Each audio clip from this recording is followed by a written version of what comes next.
एक गांव था।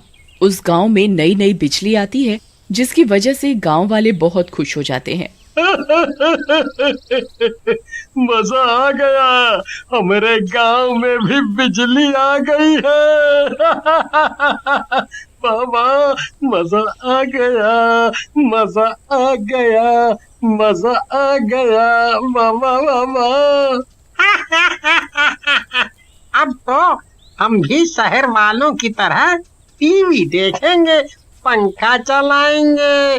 मैं तो रात भर फिल्में देखूंगा। लेकिन एक दिन उसी गांव में कई लोग ऐसे भी होते हैं जो कि तारों पर कटिया डालकर बिजली चलाते थे, और कभी कभी वही तारें नीचे गिर जाती थी। एक दिन सुषमा नाम की औरत पानी लेने कुएं पर जा रही होती है। तभी उसका पैर कटिया पर पड़ता है। रामू और दीनू सुषमा को देख रहे होते हैं।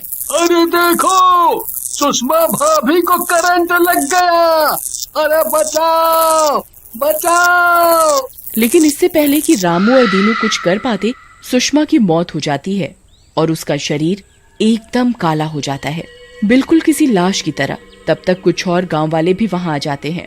हे भगवान, इतनी तेज बिजली है, एक ही बार में पिज्जा की तरह कर दिया सुषमा भाभी को। लेकिन इस कटिया को ऐसा किसने छोड़ा रोड पर हैं? अरे ये कटिया तो सुखू पहलवान के घर का है, उसी की लापरवाही से हुआ है सब।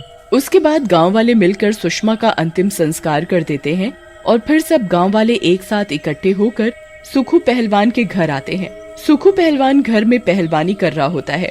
आओ गाँव वालों, क्या हुआ? सब एक साथ? क्या सबको एक बार में पिटना है? सुखू पहलवान को देखकर गांव वाले काफी डर जाते हैं और दीनू को आगे कर देते हैं। सुखू भैया, हम कहत रहे जो कटिया आप लगावत हो बिजली चुराई के लिए, उसकी वजह से एक औरत मर गई है। औरत मर गई? अबे चल भाग यहाँ से, नहीं तो तू भी मर जाएगा मेरे हाथ से। तुम सब भी तो कटिया डालकर चोरी करते हो। अब कोई मर गया तो मेरा नाम लगा रहे हो। चलो कूदो सारे यहाँ से, नहीं तो अभी के अभी तुम सबको भी उसी कटिया से बांध कर टांग दूंगा।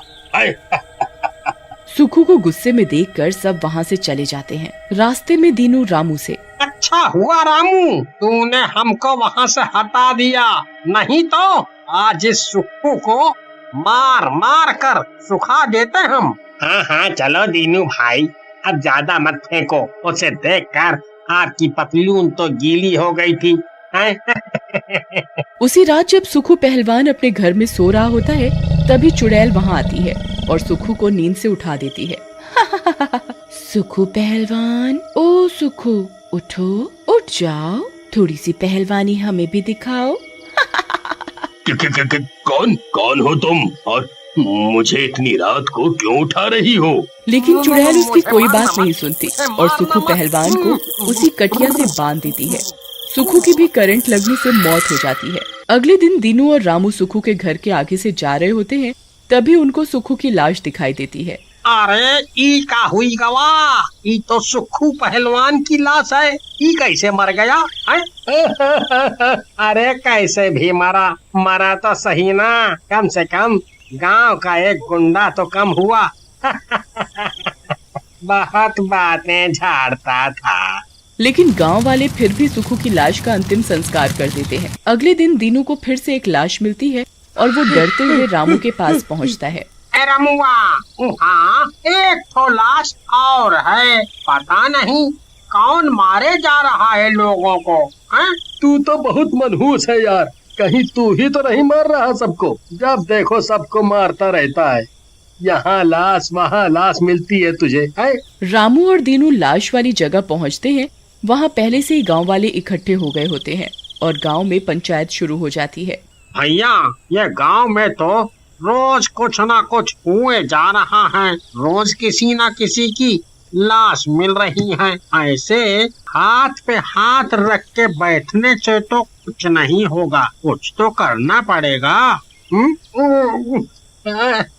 हम भी तो वही कह रहा हूँ, अब कुछ करना पड़ी है? और फिर गांव वाले योजना बनाते हैं कि रोज 3-4 लोग रात को पहरा देंगे और रामू, दीनू और लखन रात में पहरा देने आए। हमका लागत है कुछ नहीं होगा, क्यों ना सो जाए है? ओ भाई, तुमको सोना है तो सो जाओ, कहीं ऐसा ना हो हमेशा के लिए सो जाओ। तभी उन तीनों को वहाँ पर कुछ डरावनी आवाजें सुनाई देने लगती हैं, जिसे सुनकर तीनों घबरा जाते हैं। तभी वहाँ चुड़ैल प्रकट होती है। मार डालूंगी सारे बिजली चोरों को। किसी को भी जिंदा नहीं छोड़ूंगी, किसी को भी नहीं। हम कहते रहे कि ये भूत प्रेत का मामला है। अब हम क्या करेंगे? हम सब तो गए। अरे हम सब तो वैसे भी गए, ये चुड़ैल पूरे गांव को मारने की बात कर रही है, हम सब तो वैसे भी जिंदा नहीं बचेंगे। भैया, हमका लागत है हम सबका यहाँ से चले का चाहिए, चुड़ैल हमको तो ढूंढ ही लेगी। रोको, चुपचाप बैठे रहो, अब हम यहाँ से नहीं निकल सकते जब तक सुबह नहीं होगी, इसलिए चुपचाप बैठो। तुम तो बैठे का हो तो तुम बैठो, हमका तो बंगाली बाबा एक ताबीज दिए है, दुनिया का कोई भूत चुड़ैल हमारा कुछ नहीं बिगाड़ सकत। हम तो चले। इस तरह रामू और दीनू के लाख रोकने पर भी राका नहीं रुकता है और वहाँ से चल पड़ता है। कितना डरपोक है। अरे ना समझो, हमारे पास बंगाली बाबा का ताबीज है। ताबीज है, काला धागा है। अरे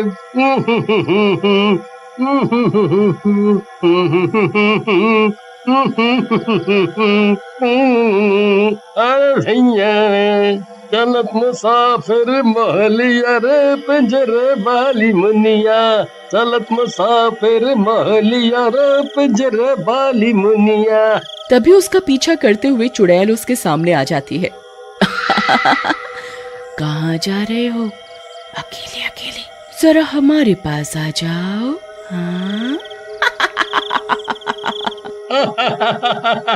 क्या समझा तो हमका? हम बंगाली बाबा का आशीर्वाद लेकर आए थे, तुम तो हमका छू भी नहीं सकत हो। ये देखो, 1.5 तोला का ताबीज है। लेकिन तभी चुड़ैल राका को गर्दन से पकड़कर उठा लेती है। लगता है तेरा बाबा फर्जी निकला, देख मुझे तो कुछ नहीं हुआ। अब तेरा क्या होगा कालिया?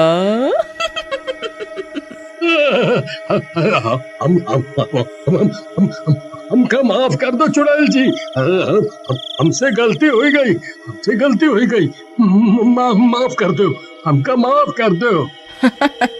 गलती वलती कुछ नहीं, तू और तेरे गांव वाले सब मरेंगे। सबको बिजली का करंट लगाकर मारूंगी, बिजली का करंट।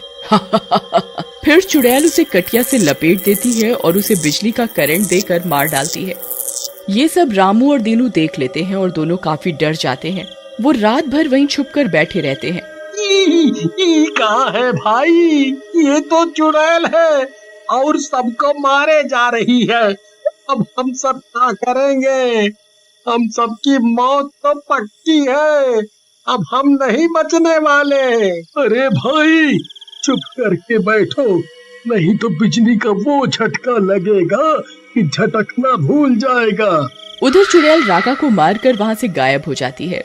अगले दिन दोनों सुबह चुपचाप वहाँ से चले जाते हैं और गांव वालों को रात की सारी बात बताते हैं। गांव में एक बार फिर से पंचायत बैठती है। तभी वहाँ पर एक बुढ़ा बाहर आता है और खांसी करते हुए बोलता है। देखो, मैं इस गांव का सबसे बूढ़ा आदमी हूँ। अगर तुम सब मेरी बात मानो तो इस चुड़ैल से लड़ने का एक ही तरीका है कि हम किसी तांत्रिक की मदद लें। गांव वालों को बुढ़े की बात समझ में आती है और वे तांत्रिक को बुलाते हैं।